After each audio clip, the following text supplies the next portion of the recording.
Dr. Klein awaits. Make sure you're prepared to finish this once for all.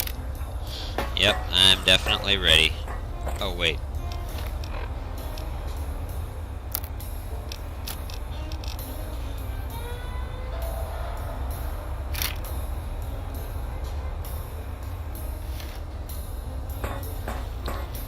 There they are.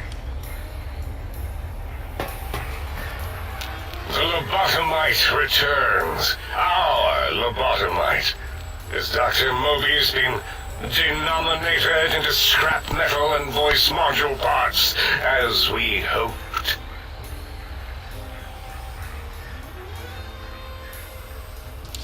I think you're past due for your lobotomy, Dr. Klein. A fight? I've never been in a fight. What do I... Colleagues! Think tank! Alert! Alert! We are under attack!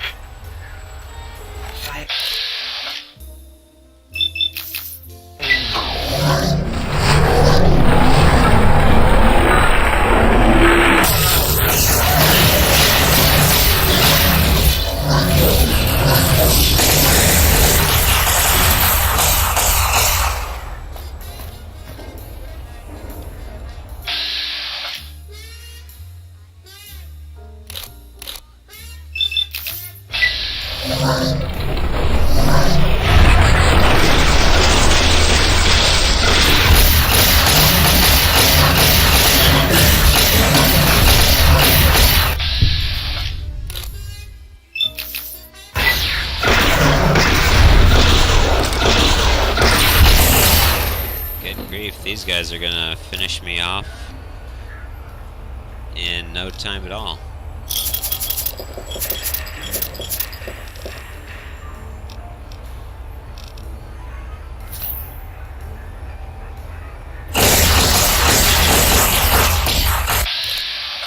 Alright, Dr. Boris.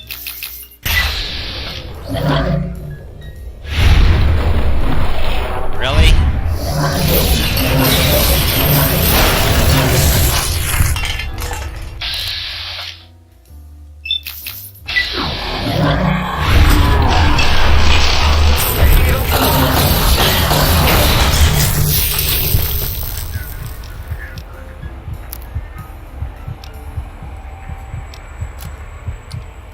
Come on, computer, for Pete's sake. I don't have any doctor bags left? Are you serious?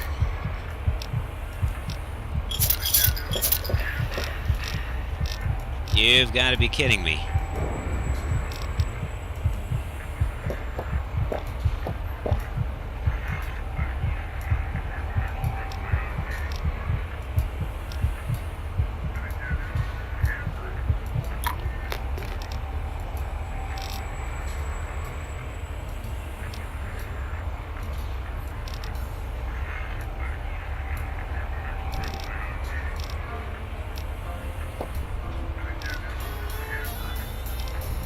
Oh.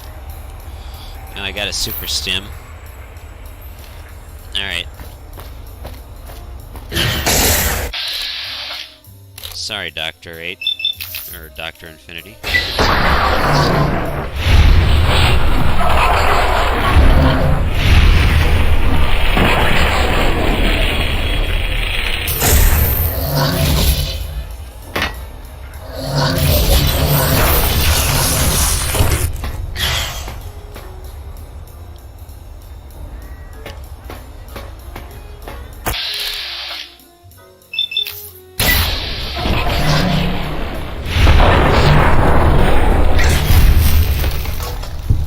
Again.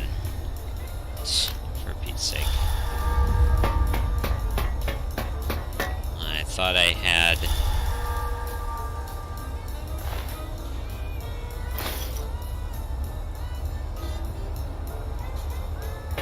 I had a doctor bag with me.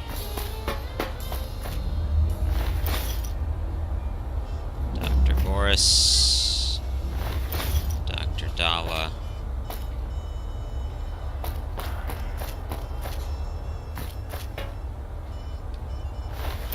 Dr. O.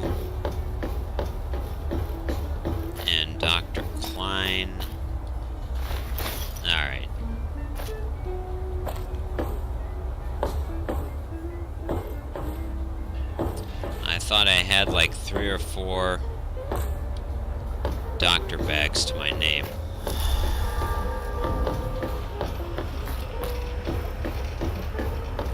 And I don't know if sleeping will help me recuperate. As it had been in the years before the Great War, Big Mountain, the Big Empty, became home to one of the brightest minds of the 23rd century. The courier watched over the Big Empty for years to come, caring for it and keeping its discoveries safe until they were needed to help others, which had always been Big Mountain's purpose. Past the laboratories and science, it had always been intended as a place to build the future of all mankind. The courier had scoured much of the Big Empty, although secrets still remained in the crater's depths. Perhaps that was for the best, however. Curiosity, while sometimes rewarded for its efforts, often proves to be equally dangerous.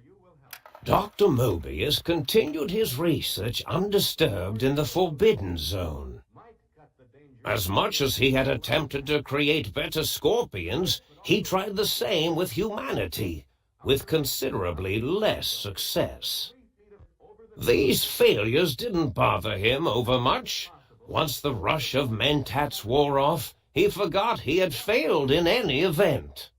After all, the bright young mind who had come to visit him in the Forbidden Zone had already exceeded his expectations. The sink atop the dome bustled with the voices of a small town, constantly chirping, arguing, and snarling at each other.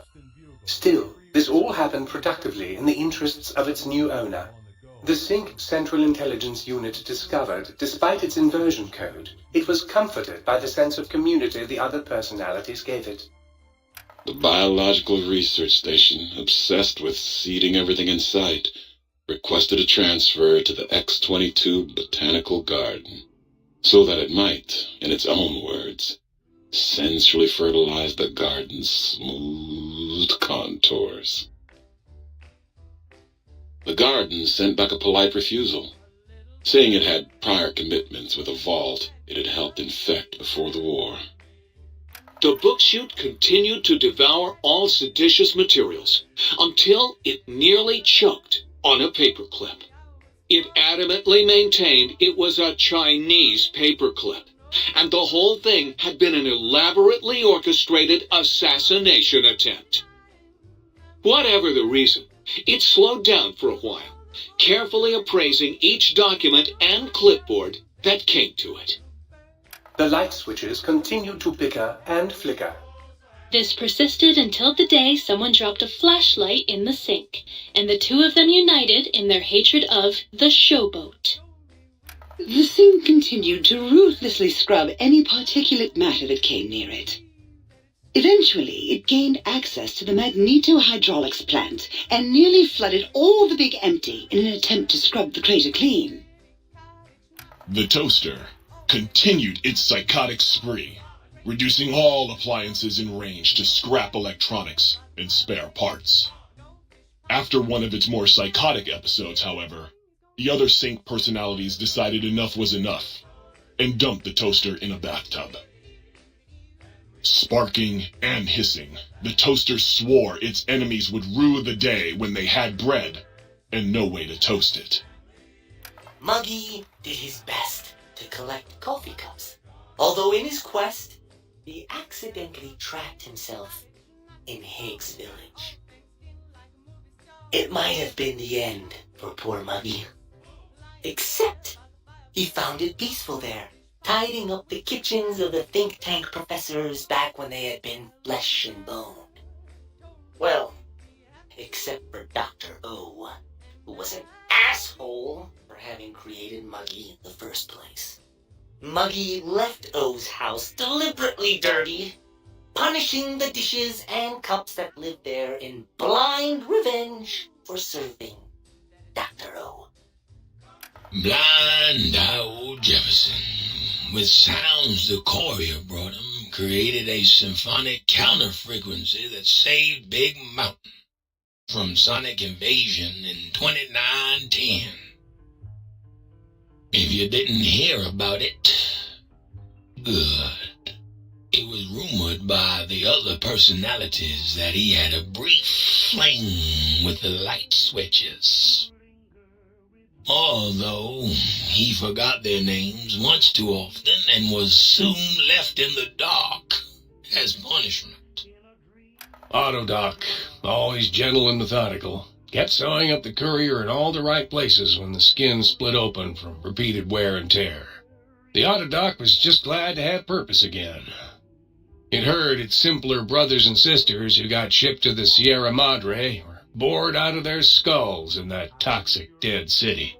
In time, the Autodoc found a way to deactivate the Y-17 trauma harnesses, releasing the corpses they had held prisoner for almost 200 years. As the courier ran through the X-8 facility multiple times, the computers analyzed the test subject's movements. Rather than performing a superficial observation, they realized the subject barely knew what communism was, or even what a high school was. This confused them for a time, until the facility finally realized that its research had succeeded. So it let its cyber dogs out into the wastes to help protect small communities from physical aggression rather than communist propaganda. The infiltration program in X-13 continued to scan for the subject and the stealth suit prototype long after the test was over. Frustrated and unable to find its lost technology, X-13 expanded its network of laser tripwires, sensors, and robo-brains out across Big Mountain.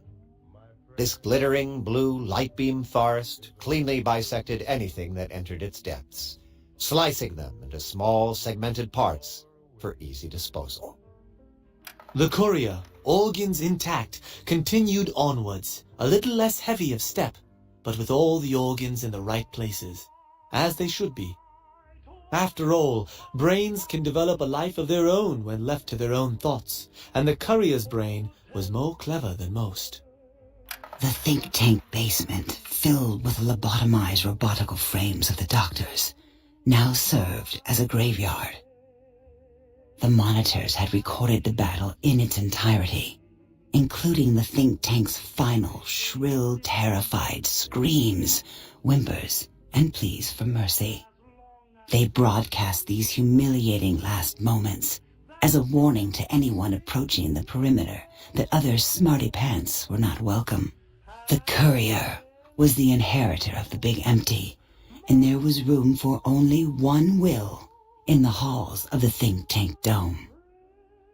There is an expression in the wasteland, old world blues. It refers to those so obsessed with the past they can't see the present, much less the future, for what it is.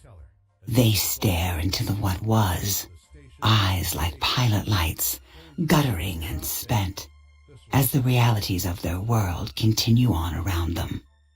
Science is a long, steady progression into the future. What may seem a sudden event often isn't felt for years, even centuries to come. In the times following the Second Battle of Hoover Dam, however, Old World Blues took on a new meaning. Where once it was viewed as a form of sadness, nostalgia, it became an expression describing the potential for the future. It can be easy to see science as evil, technology unchecked as the source of all ills, all misfortunes. With the courier at the helm, science became a beacon for the future. There was old world blues, and new world hope. And hope ruled the day at Big Mountain. We could say more, but the stories in the Big Empty speak for themselves. Now armed with the transportal Ponder, the courier could return to the dome at any time and crack open the secrets of the Big Empty one by one. The sink sat vigilant, waiting for its master to return, shoes covered in Mojave dust. Only one road yet remained, and it was one the courier had to walk alone.